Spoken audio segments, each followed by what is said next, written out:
In this video, I'll be covering many of Yae Miko's playstyles and teams so you can decide for yourself which one you want to go for. Her Hyperbloom, Aggravate, Electro Charge, Overload, and even her Hypercarry team. I'll be covering every single one of them. Starting with the new teams first, I absolutely love using Yae Miko in Hyperbloom teams. She works really well in Hyperbloom teams. As her kit gets stronger with more EM, having EM on Yae Miko is a really good thing. And so does Hyperbloom, and so it's a perfect match for her. Building a Hyperbloom team is very easy. All you need is a good Hydro applicator, which we have a lot of in the game, and a good Dendro applicator, which again, every single one of us has, the Dendro Traveler. For the fourth character, you should have an anime character. I'm using Kazuha, but you can use Sucrose or even Venti, but you can also have someone like Zhongli, but I'll talk more about character substitutes later. In Hyperbloom teams, of course, Yae Miko will be the one triggering reactions with her normal and charged attacks. You won't be swirling Electro here, but instead swirling Hydro to increase the amount of seeds that get created. And so here, Yae Miko is just triggering Hyperbloom and dealing a lot of damage using her skill. She won't be using her burst here as much as there's no Electro character except Yae Miko to give her Electro particles. So here, it's just Yae Miko with her skill and the Hyperbloom she's triggering. And as for her artifact set, it's definitely gonna be Gilded Dreams, but I won't be going into too much detail for her artifacts in the teams as I'll be making a video on just that very soon. Now, for the other characters and substitutes for them, it mainly depends on which characters you have as they're all not that far off from each other. The one I'm using currently is Yae Miko, Kokomi, the Dendro Traveler, and Kazuha. You can replace Kokomi with Shinshu, but one downside with that is the fact that you will lose out on a lot of his range swords as you're not auto-attacking while she's spacing all her totems. Someone like Barbara will work too, but you have to make sure you're always close to your enemies. For the Dendro character, use a Dendro Traveler. He works really well for Hyperbloom, and his larger radius is also nice too. And whenever Nahida comes out, she'll probably be replacing the Dendro Traveler as from what we know currently, she's gonna be amazing. Now for the fourth character, things get a bit weird.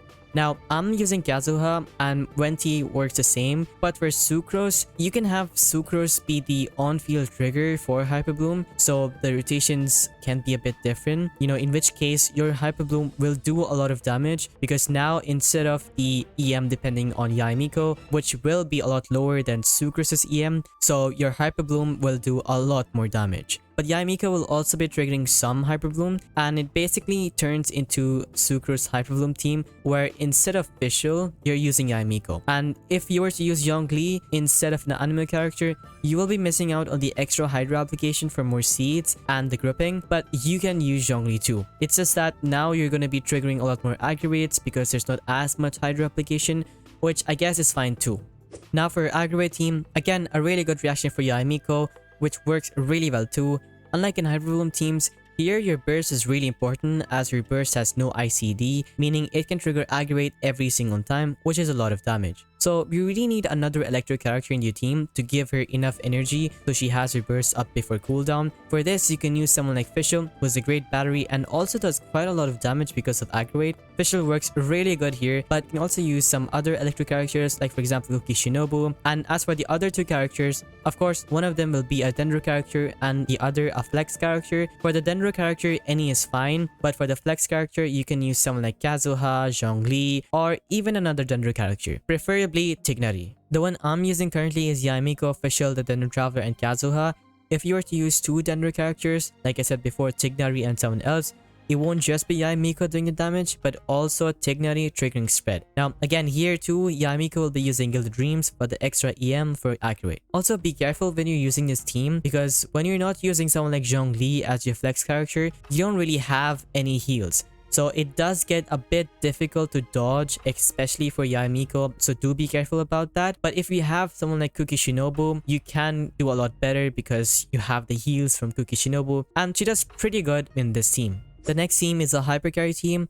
Yae Miko in a Hypercarry team hits really hard. Just pair up Yae Miko with Bennett, an anime character, and Kutosara, and you have a very strong team. Here, you don't have many choices for substitutes, except I guess you can switch out Kudosara for Fischl, but you're gonna get the most amount of damage out of these Hypercarry teams for Yae Miko. Here, it's just Yae Miko dealing the damage with her burst and skill, and you won't be doing any reactions, so Gilded Dreams doesn't work here, and so you'll have to switch to her older artifacts like something like Thundering Fury or the attack person sets instead. And the same is true with her weapon. If you are using something like the Witsit, you'll need to switch it out for something else. I mean, there really isn't anything special about this team. It's just a lot of really good supports in one team that buff Yae Miko so she deals a lot of damage. Between Fischl and Kudasara, I think Fischl is better, even though Kudasara does provide Yae Miko with a lot of damage. If your Kudasara isn't C6, go for Fischl instead of Sara. But if you do have Kudasara C6, do definitely use her. One thing I did find annoying was the overload from Bennett, which you cannot avoid, which makes it really annoying, and you always have to be inside of Bennett's burst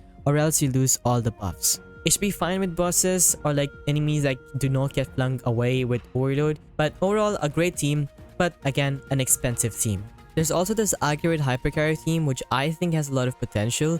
It's basically the Hypercarry team, but you replace one of the characters with a Dendro character. Here I'm replacing Kudasara. The damage is a lot more consistent, but it's not a perfect team right now. I feel like it'll be a very strong team once Nahida comes out because of how she works with multiple elements. The Dendro Traveler is fine, but I've had his burst infused with Pyro many times, which messes up everything, but should not be a problem once we get Nahida. So currently, if you were to ask me, I don't really like Hypercarry teams, even though they're better. I just don't like the characters I have to use with her, like Kudasara or Bennett, with the overload and you having to sit inside the circle at all times. Kinda makes it a bit unfun for me, but this Dendro team does make it a bit more usable. I think it still needs a good Dendro support, better than the current ones we have for me to actually use this team. Hopefully when Nahida comes out, I'll test it again and maybe it's way better. Here I think using Gather Dreams is better as this is mostly an aggro team, but just with Bennett I guess. Next we have an Electro Charge team, which I thought would not be that great after Dendro release, but using it again, it was not that bad. I still think it's viable if you want to use it, but I mean, I still think Dendro Dreams would be way better as we don't have amazing Dendro characters at the moment. But soon we will, like, you know, Nahida is coming out soon. But anyways, in this Electro Charge team, it's basically two electro characters, Yae Miko and someone like Fischl. So Yae Miko gets enough particles to, you know, use her burst, and a flex character, which can be someone like Zhongli or Kazuha or any anime character, and a Hydro character. Pretty simple, and it's also pretty easy to play. In this team, Yae Miko will not be running Gilded Dreams, but her older artifact sets like, you know, Thundering Fury or the Attack Burn sets or even Noblesse Oblige. Next is an Overload team, which is exactly like an Electro Charge team, but instead of a Hydro character, you use a Pyro character, someone like Bennett or Zhangling. Usually Overload isn't that great for reaction, but as Yae is a ranged character, the Overload isn't that big of a deal and deals a lot of damage. Here, if you're using someone like Bennett, as you know he's not really meant for his application, you'll need your flex character to be an anima character so you can swirl the Pyro, and so it's the anima character which applies the Pyro, not Bennett. Here you can have something like Yae Miko, then anima character and Zhangling and Bennett, that's fine too. It's actually a pretty good team and deals a lot of damage. Here, Yae Miko won't be running Gilded Dreams, but her older artifact sets, Gilded Dreams is fine, but I feel like the other artifact sets are better here. Yae Miko is amazing with Raiden Shogun. I didn't talk a lot about this when I was explaining the teams because when you're using Raiden Shogun, it's not really a Yae Miko team, but more of a dual DPS with Raiden Shogun being the main character in your team. But yeah, if you have Raiden Shogun and need a second electro character for Yae Miko, she'll fit perfectly. Raiden Shogun provides Miko with energy for her burst and also buffs her kit really well. There are also many other teams where you can use Yae Miko as a sub DPS and where she isn't the main focus of the team. So she's basically an electro sub DPS like Fischl, but sometimes it may even be better to use Fischl due to the high energy cost Yae has and, you know, the amount of time she takes to place down her, you know, totems. But Yae should mainly be used as a main DPS and sometimes a sub DPS, as she can't really buff your team in any way and just provides you with a lot of damage. So keep this in mind when you're making your own teams with her. So which team should you try to build? Well, firstly, it depends on the characters you have. You've probably made a choice already with what you have, but let's suppose you had the characters to build many of the teams mentioned. Well, in that case, there are some teams which are stronger than others, but may not be as comfortable to use. For example, the Hypercarry team, which can be really hard to use against enemies that can easily be thrown away from overload, but are very strong in terms of their damage. So against bosses or larger enemies, it's a really good team. For me currently though, my favorite is the Yae Hyperbloom team. It's just so easy to use and it's also very powerful, and I use it for both exploration and the abyss. I think the Aggravate team can also be really strong. It's just that it's missing a Dendro healer for me, and the same with the Aggravate Hypercarry team. It just needs a better Dendro support and then maybe I'll use it more. Anyways, that's all I had to say. If you have any questions, you can ask me down in the comment section below about something you didn't understand in the video, or maybe a team you want to build that you need some help with. That's it for this video. Hope this helped and I'll see you guys next time. Bye.